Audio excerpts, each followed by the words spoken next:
A leitura que fizemos nessa noite, nos 13 primeiros versículos desse capítulo 12 do Êxodo, a partir desta leitura, eu quero com os irmãos aqui pensar um pouco em alguns elementos que constituem a fé cristã e a fé judaica. Ou pensar sobre algumas características, daqueles que são peregrinos. Características essas que marcam, que nos identificam. Nós entendemos que a nação judaica, quando ela é chamada em Abraão, no capítulo 12 do Gênesis, Abraão tem uma característica que é o nomadismo. Ou seja, ele é uma pessoa nômade. É uma das características. Ele sai peregrinando. O texto de Hebreus, capítulo 11, versículos 8 e versículo 9. Hebreus, capítulo 11, versículo 8. Quem encontrou aí pode ler, 8 e 9.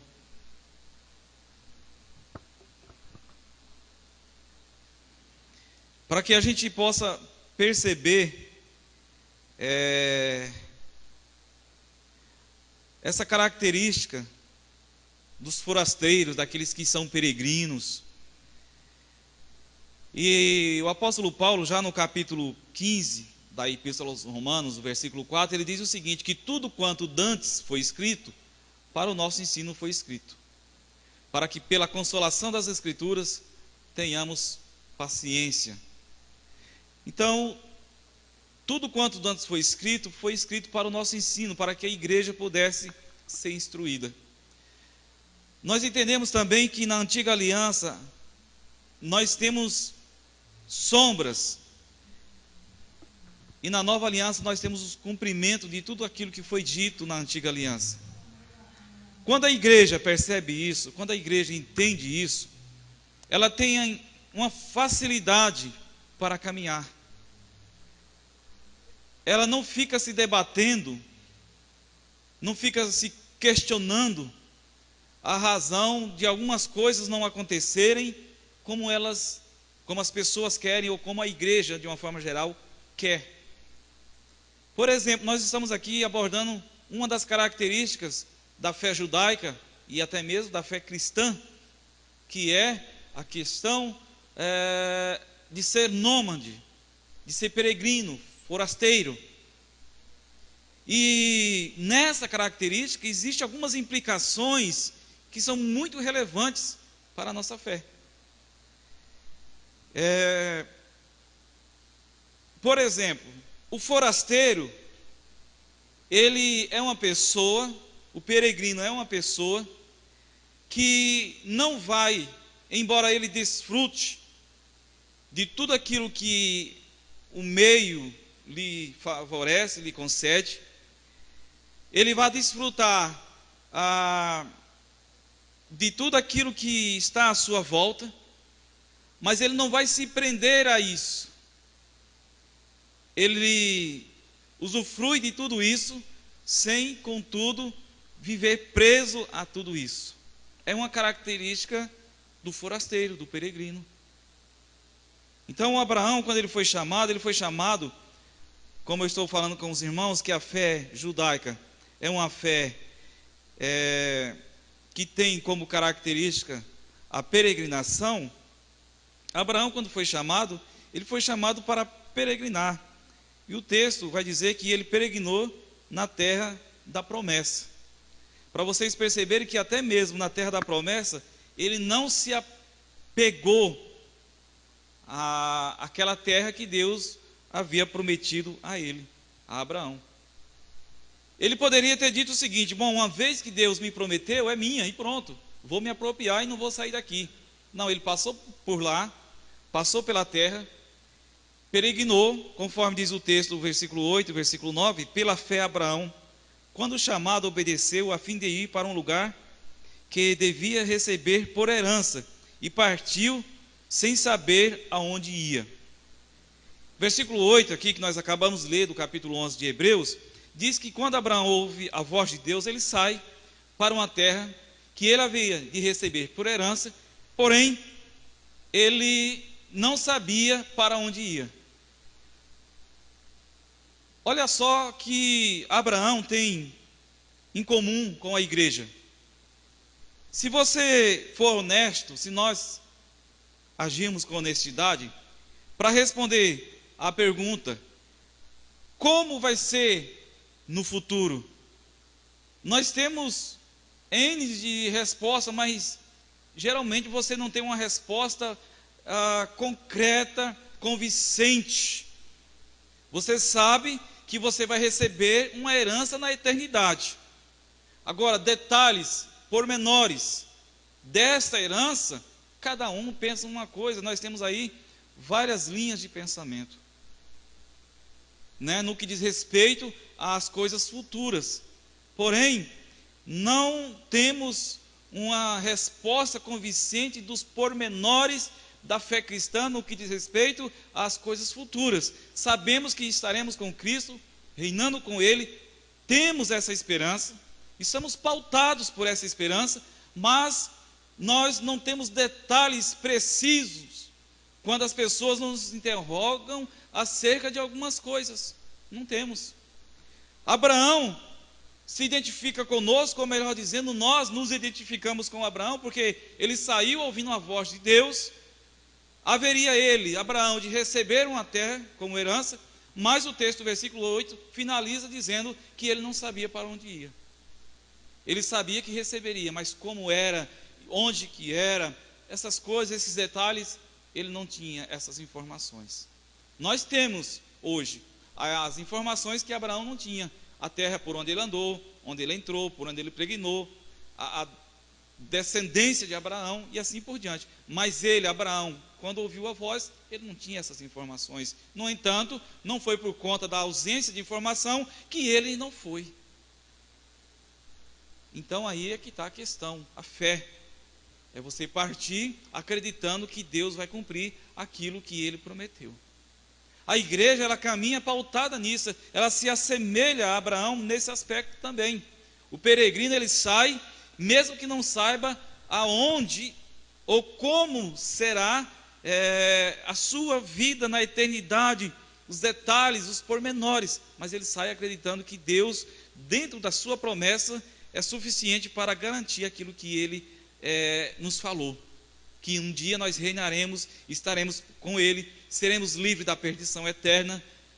Se nós caminharmos como peregrinos, o nosso fim é esse, mesmo que não haja as respostas para todas as perguntas, né? Então, o Abraão, ele sai e ele não tem todas as informações que talvez ele quisesse naquele momento. Versículo 9: pela fé peregrinou na terra da promessa, como em terra alheia, habitando em tendas com Isaque e Jacó,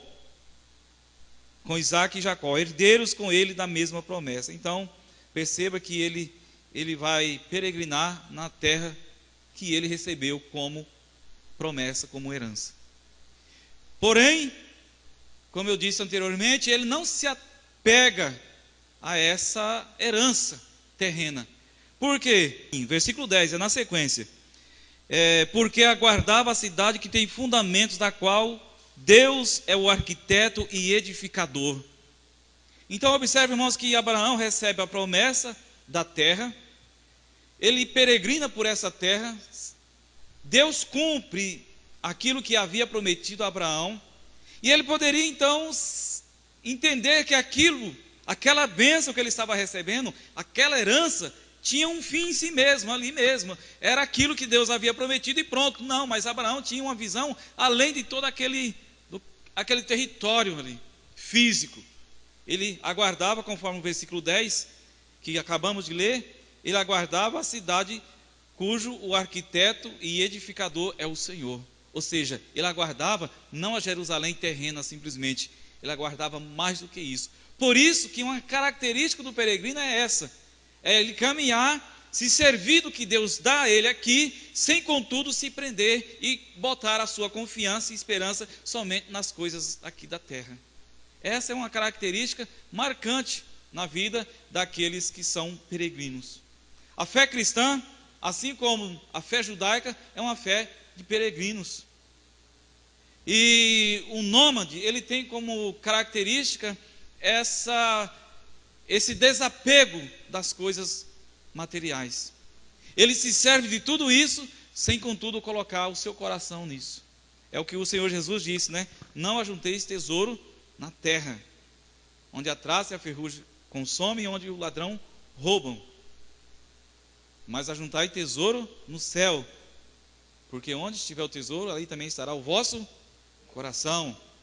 Pois bem, então, mas diante do mundo que nós vivemos, diante da geração que nós vivemos numa geração capitalista, nós vivemos num mundo, numa sociedade muito capitalista, e presumo que hoje nós temos um desafio maior do que Abraão, porque a cultura de Abraão, embora ele fosse um homem rico, antes que ele fosse chamado de Ur, ele tinha suas posses.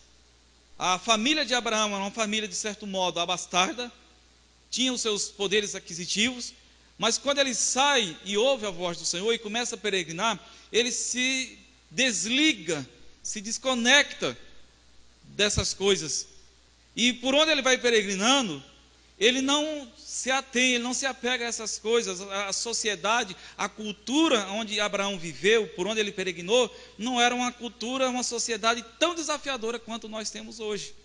Hoje é muito difícil você falar sobre esse assunto num momento em que nós temos uma sociedade puramente capitalista. É muito desafiador para a igreja do Senhor, nesses dias, viver essa realidade. A realidade de que somos peregrinos e forasteiros. Nós louvamos a Deus porque Deus coloca no nosso coração, enxerta em nós essa convicção,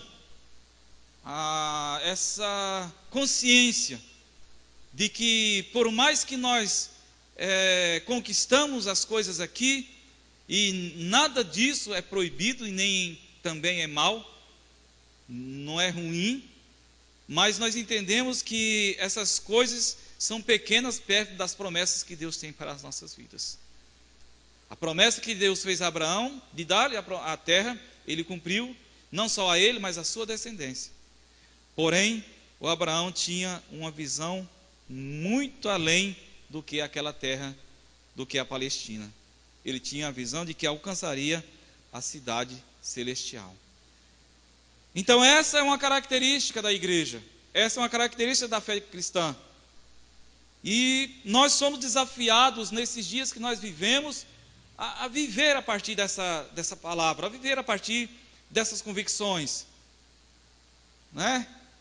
E quando as pessoas, elas não são tomadas por essa consciência, por essa convicção, elas vivem aflitas, porque elas conseguem perceber que algumas pessoas estão crescendo, conquistando, prosperando, e ela talvez não tenha a mesma sorte, não consiga da mesma maneira, na mesma proporção, conseguir, e ela começa a se frustrar, porque ela começa a olhar em sua volta e começa a fazer comparações, e essas comparações trazem como resultado uma frustração muito grande. Olha o exemplo de Asaf, por exemplo. Asaf, no Salmo 73, ele vai fazer justamente essas comparações. Esse homem que era líder no templo, tinha uma função importantíssima, desenvolvia o seu cargo e era muito importante aquilo que ele fazia, o que ele desempenhava, tinha, de certo modo, conhecimento de Deus. Só que em um dado momento da sua vida, ele começa a olhar em sua volta nos seus dias e percebe que os ímpios tinham uma prosperidade superior a ele e àqueles que serviam a Deus. Isso trouxe a ele uma frustração tamanha que ele chega a dizer no versículo 2 do capítulo 73, ou do Salmo 73, ele chega a dizer: quanto a mim, os meus pés quase se desviaram e os meus passos quase se escorregaram. E ele vai dizendo por que isso aconteceu: porque eu olhei, parafraseando, eu olhei a prosperidade dos ímpios e percebi que não há aperto para eles. E ele começou a fazer comparações, de tal modo que ele ficou demasiadamente frustrado. E essa frustração só foi resolvida o dia e no momento em que ele entrou no santuário, e aí ele começou a perceber o fim, porque ele olhava só o presente, ele só olhava o momento, e ele se frustrou, porque ele estava olhando o momento. E aí, quando ele entra no santuário, e Deus lhe revela, tira as escamas dos seus olhos, dá-lhe o entendimento, ele começou a perceber o fim de todos aqueles que ele estava invejando. Aí ele falou assim: vale a pena servir. Ele entendeu a questão da peregrinação. Então tem muitas pessoas que, quando não entendem que a igreja, ela tem essa fé peregrina, que tem essa fé de forasteiro, daquele que não se apega às coisas que nos servem, das quais nós devemos ser senhores e não elas serem nossos senhores, né? Então, quando as pessoas não têm essa consciência, ela vive uma fé de frustração, ela vive uma fé, de certo modo, de decepção. Então, quando nós entendemos que a característica da igreja é uma característica de forasteiro, a gente segue sem essas questões nos interromperem. Tem muitas pessoas que estão com as suas jornadas interrompidas porque elas não entenderam essas questões. Como eu disse, volto a afirmar, não que nós não devemos conquistar, comprar sempre que possível, porque isso de certo modo também traz louvor para o nome do Senhor, mas que isso não seja o objetivo final da igreja, que isso sirva para que nós, enquanto estivermos aqui, possa nos servir, mas que isso não seja o fim da nossa esperança. Então, uma das características do peregrino ou da fé cristã é a questão da peregrinação, sermos peregrinos nessa terra.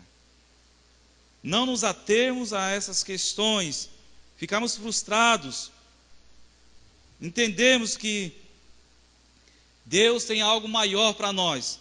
E por que eu estou dizendo isso a partir da leitura do capítulo 12? Porque eles estão se preparando. Vocês observam que o Abraão, ele foi um peregrino, como eu estava dizendo, com Isaac e Jacó, conforme Hebreus 11 e versículos 10, que nós acabamos de ver. Então ele, com seus filhos, com Isaac e com Jacó, eles foram peregrinos, até o dia em que eles se estabeleceram no Egito. Quando eles se estabelecem no Egito, de certo modo, eles têm um conforto, eles se acomodam, em especial no período em que José estava vivo ainda. Porque quando José os leva para o Egito, José, inclusive, dá a eles a região de Gósen, que é uma região próspera, fértil. Eles são estabelecidos, a família de José, que é a descendência de Abraão, são estabelecidos onde? Lá no Egito? Numa terra próspera, num lugar fértil, lá em Gósen. E eles estão lá, e principalmente num período ainda, como eu disse, em que José estava vivo. Eles gozam dessa liberdade, eles se acomodam e deixam de ser peregrinos. Olha aí o perigo da igreja, da fé cristã, ser corrompida quando se acostuma com aquilo que o mundo oferece, porque vocês sabem bem que na tipologia o Egito, ele representa quem? O mundo. Então quando eles, a família de José, chegam lá no Egito, e em especial naquele momento em que ele está reinando, eles se acomodam, são até colocados em uma terra fértil, próspera, e ficam ali pelo menos 400 anos. Embora a gente saiba que depois eles serviram como escravos, e só que, mesmo o fato de eles servirem como escravos, quando eles estavam no deserto, peregrinando, eles sentem saudade dessa escravidão. De maneira que alguns diziam, saudade que nós temos dos temperos do Egito, da cebola, do alho do Egito. Então eles, de certo modo, acostumaram, acomodaram-se, perderam a característica de peregrino. São 400 anos, pelo menos. Então, até no momento em que a família chega no Egito, eles têm como característica a peregrinação. Só que quando eles chegam lá, se estabelece e perde essa característica. No momento do capítulo 12, que nós fizemos essa leitura, é o momento em que eles estão se preparando para quê? Para peregrinar de novo. É quando Deus faz executar o seu plano através de Moisés e os preparam para que eles saiam e retomem de novo essa característica de peregrino. Né? É próprio o título desse livro, do livro do Êxodo. Êxodo quer dizer saída, partida, né? Embora seja um nome, um título que é atribuído pela Septuaginta, porque na verdade o nome original do livro do Êxodo é Shemot, que quer dizer nomes. A partir do capítulo 1 você tem lá o nome das pessoas que entraram no Egito. Por isso esse livro no original se chama Shemot, que quer dizer nomes.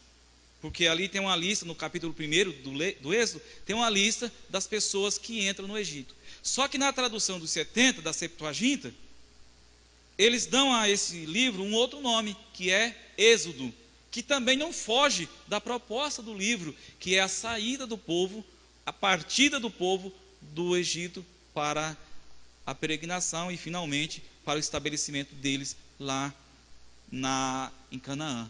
Então, meus irmãos, neste momento, no capítulo 12, Deus está preparando eles, através de Moisés, para que eles voltem a fazer o quê? A peregrinar, a sair do Egito e a retomar essa característica que é própria da fé judaica e, consequentemente, da igreja ou da fé cristã. Então, quando nós estamos, de certo modo, muito acomodados, Deus fala: opa, não se esqueça de que o teu lugar não é aqui. Não se esqueça de que você tem um lugar que é maior do que o Egito, de que algo mais excelente te aguarda. A igreja precisa ter essa consciência. Nós precisamos ter essa consciência. Por quê? Porque senão nós perdemos a nossa característica, consequentemente, nós perdemos uma identidade que é própria da igreja. E nós acabamos, se assim procedermos, nos assemelhando a qualquer outro movimento. Qualquer um outro movimento. E a igreja precisa manter as suas características, a sua identidade, para não se perder na trajetória. Então, a primeira característica que eu gostaria de assinalar com os irmãos aqui é essa característica de forasteiro, de peregrino.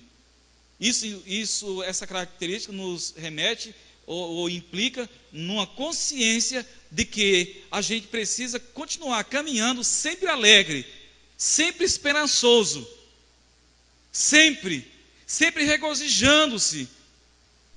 Se você ler as cartas paulinas, você vai perceber Paulo sempre alegre, não obstante tantas adversidades que lhe sobrevieram.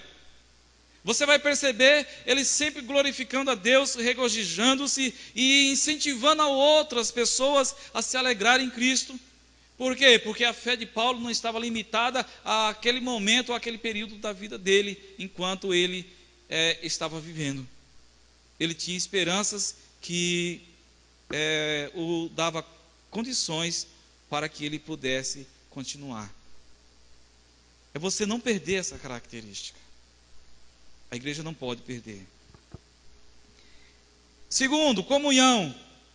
A igreja peregrina é uma igreja que precisa desfrutar de comunhão. Se você vê o capítulo 12 que nós lemos, versículo 2 de Êxodo,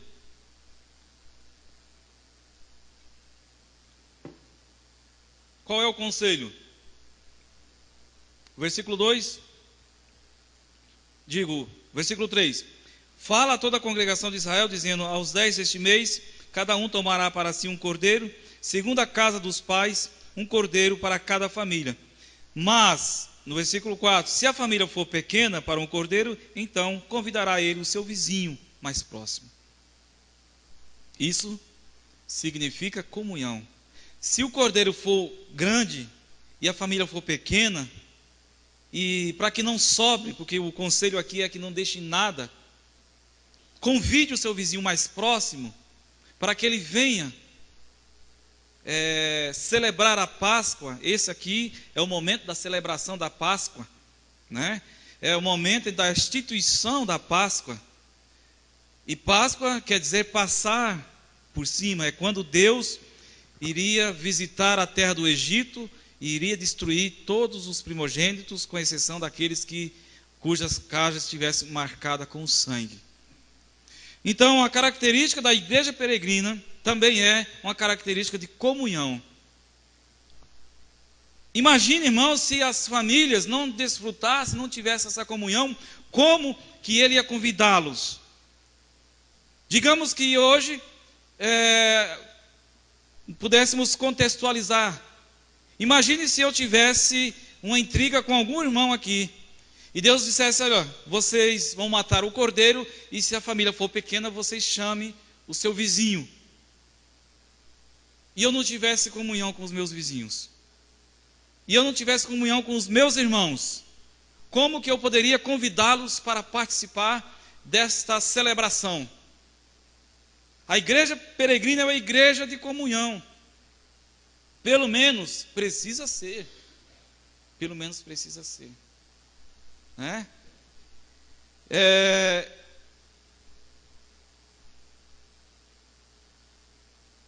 Uma outra característica é que neste momento há um recomeço. Ele diz assim: este mês será para vocês o primeiro mês. Vocês vão zerar o calendário. Vocês vão resetar. Sabe quando você vai fazer o abastecimento do seu veículo e você vai lá no odômetro, né? E você zera, você empurra aquele botãozinho, para quem é o analógico ou para quem é o digital, você só aperta e você zera ali. É isso aqui. Ele está dizendo assim: olha, a igreja peregrina, ela precisa ter comunhão e ela precisa esquecer das coisas que para trás ficaram. Vocês vão sair do Egito, vocês vão partir para uma nova etapa, para uma nova caminhada. Então vocês precisam esquecer das coisas que ficaram para trás. Coríntios 5,17, na sua primeira carta, Paulo diz: assim que se alguém está em Cristo, nova criatura é. As coisas velhas ficaram, e eis que tudo se fez novo. Paulo, quando escreve aos Filipenses, capítulo 3, versículo 12, ele diz: uma coisa fácil, e é que esquecendo-me das coisas que para trás ficam, prossigo para o alvo. Ou seja, vocês vão zerar. Ele estava dizendo ao povo hebreu, o Senhor dizendo ao povo hebreu: este mês será para vocês o primeiro mês. Esquece tudo o que ficou para trás, zera o calendário de vocês. Daqui para frente é uma nova etapa, uma nova caminhada. Então a igreja peregrina é uma igreja que precisa entender que existem momentos, existem situações que precisam ser esquecidas. Existem situações que precisam ser deixadas para trás. Porque senão as pessoas ficam presas ao passado e não conseguem caminharem. Elas ficam presas a traumas e a acontecimentos que ocorreram no passado e não conseguem marchar. O Senhor está dizendo: olha, vamos zerar o calendário. Eu tenho uma proposta para vocês. Nesse momento, enquanto vocês estão preparando a celebração da Páscoa, eu tenho que dizer algo para vocês. Aproveite esse momento e zere o calendário. Esqueça das coisas que ficaram no Egito. Esqueça a escravidão que vocês sofreram aqui. E olha, vida nova daqui para frente. Então a igreja peregrina, ela precisa ter essa consciência também, de que Deus nos chama para coisas novas, de que Deus nos chama para marchar, para irmos avante, para prosseguirmos, e que Ele é poderoso para zerar, para nos fazer retomar e esquecer as coisas que nos prendiam, que nos impediam de prosseguir. Deus é poderoso para fazer isso. A igreja peregrina precisa ter essa consciência. Ela precisa ter essa consciência para caminhar. Senão ela não segue. Uma outra característica, a questão salvação e manutenção. Cristo, ele não somente nos salva, mas ele nos mantém salvos. João capítulo 10, nós lemos aqui no domingo passado, à noite, que o Senhor Jesus diz que aquele que entra por ele, entra, sai e acha pastagem. Isso fala de alimento, de manutenção. Mas ele também salva do lobo. Ele não só salva, mas ele mantém, ele alimenta, ele sustenta as ovelhas. O texto que nós lemos aqui diz que eles deveriam comer a carne do cordeiro, mas o sangue deveria ser aspergido ou passado nas vergas. Enquanto a carne servia para que eles se alimentassem, o sangue servia como sinal de que eles haviam obedecido à voz de Deus e o anjo destruidor os manteriam salvos. Então, meus irmãos, Jesus nos salva e não somente isso, Ele nos mantém, Ele nos alimenta até o dia em que Ele vier buscar a sua igreja. Por isso que é importante nós sermos alimentados por Deus. O versículo 10 do capítulo 10 diz assim, que o ladrão vem para matar, roubar e destruir, que é a tríplice missão dele, mas ele, Jesus, veio para que nós tenhamos vida e a tenhamos em abundância. E como é que se tem essa vida? Nos versículos anteriores ele diz assim, aquele que entra por ele, entra, sai e acha pastagem. À medida que você se alimenta dele, à medida que você se alimenta nele, você vai tendo essa vida abundante. Agora, se nós não nos alimentarmos dele, o que nós vamos ter? Uma vida raquítica. Uma vida de religiosidade. Por quê? Porque nós não nos alimentamos do pão vivo. Ele, ao mesmo tempo que com o seu sangue nos salva, com a sua carne, ele nos alimenta. Então Jesus não somente nos salva, mas ele nos mantém vivos. Ou a salvos. A carne do cordeiro serviu para os alimentar, e o sangue serviu para os salvar. Glória a Deus. Então, uma característica da igreja peregrina é essa também, de ser salva pelo cordeiro e alimentada por ele, mantida por ele. Tem pessoas que se ausentam do redil, se ausentam do aprisco, não se servem do alimento e vivem praticamente uma vida morta, moribunda. Por quê? Porque não tem buscado o alimento. Ela entendeu, ou ela pelo menos deduziu, que se ela aceitasse o convite e recebesse a Jesus Cristo, seria suficiente. Mas até que ele venha, como é que você vai fazer? Precisa se alimentar. Por isso tem muita gente aí, ou não está se alimentando, ou está se alimentando de comidas estragadas. Também não resolve. Tem que se alimentar de comidas que tenha os elementos necessários para a sua subsistência. Os nutrientes, as vitaminas, as proteínas. Aqui, na palavra de Deus, nós encontramos. Agora, existem pessoas que vivem a partir do seu achismo. Ele acha, eu acho, e ele desconsidera totalmente a palavra de Deus. E daí, a alguns tempos, ele está morrendo. Por quê? Porque ele foi se alimentando daquilo que ele achava. E ele nunca se alimentou da palavra. E o que ele achava não tinha aquilo que ele precisava. para a sua subsistência. Então, meus irmãos, uma outra característica da igreja peregrina é ser salva por Cristo, pelo Cordeiro, e alimentar-se dele também. E finalizando,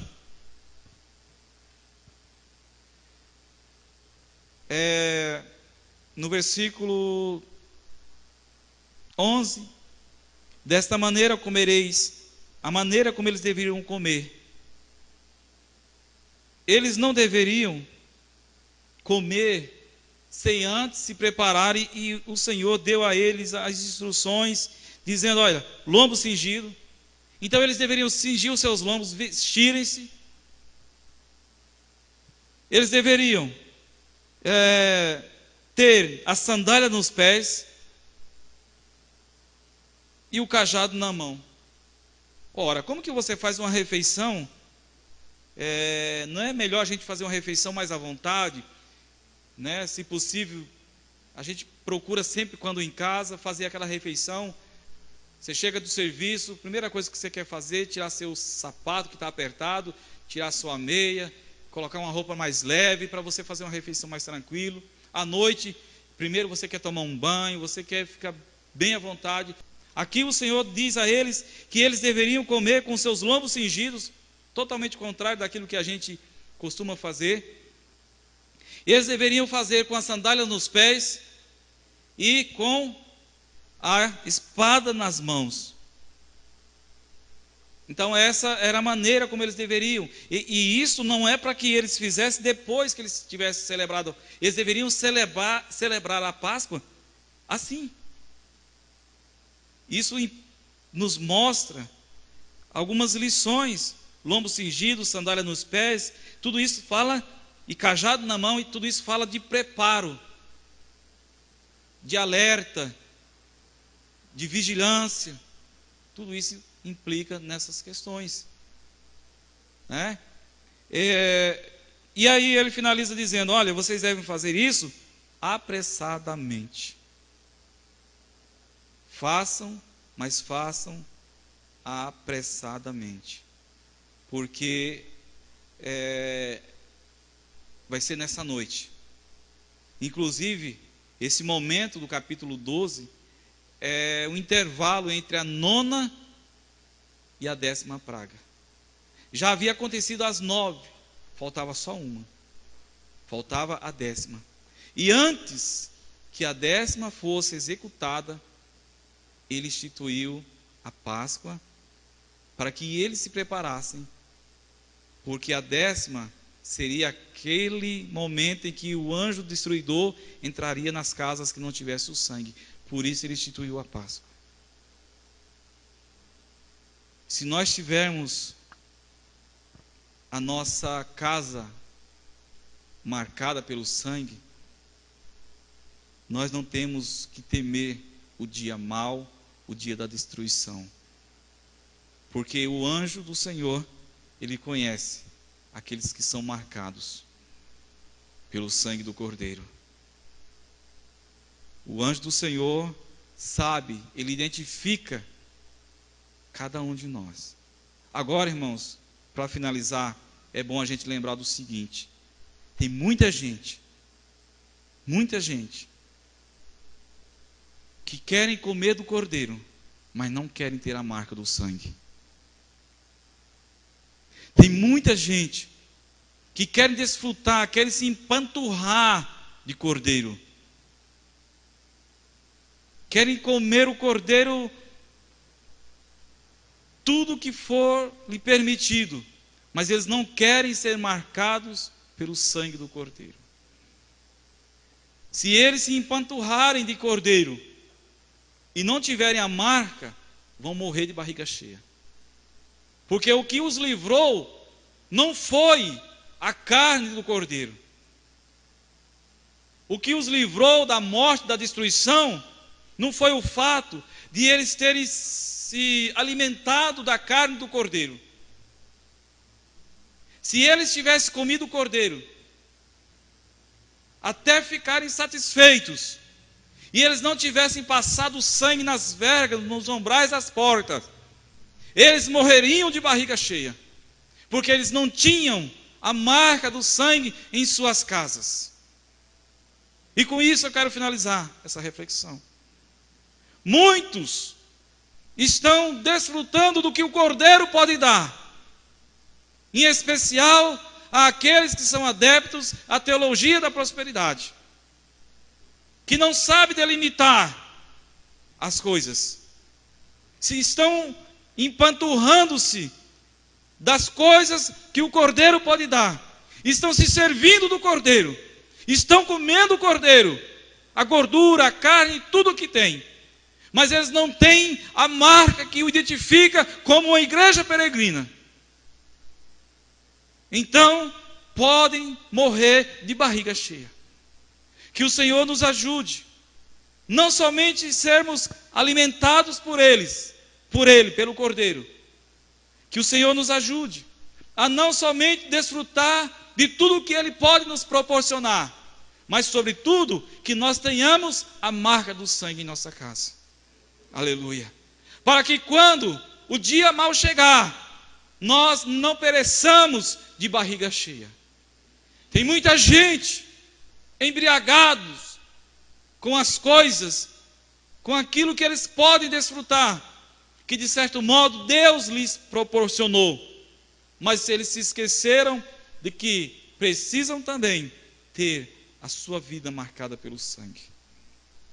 Precisam ser identificados como igreja peregrina, como a igreja que sai do Egito, como a igreja que marcha, como a igreja que vai para o deserto, como a igreja forasteira, como a igreja nômade, que não tem apego a essas coisas, embora se sirva delas.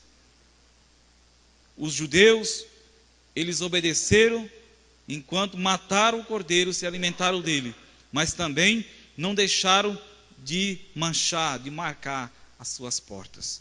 Que nossas vidas sejam marcadas, não só pelo alimento que nós temos, por aquilo que Ele pode nos dar, para nos satisfazer, mas que nós também possamos ser marcados pelo sangue.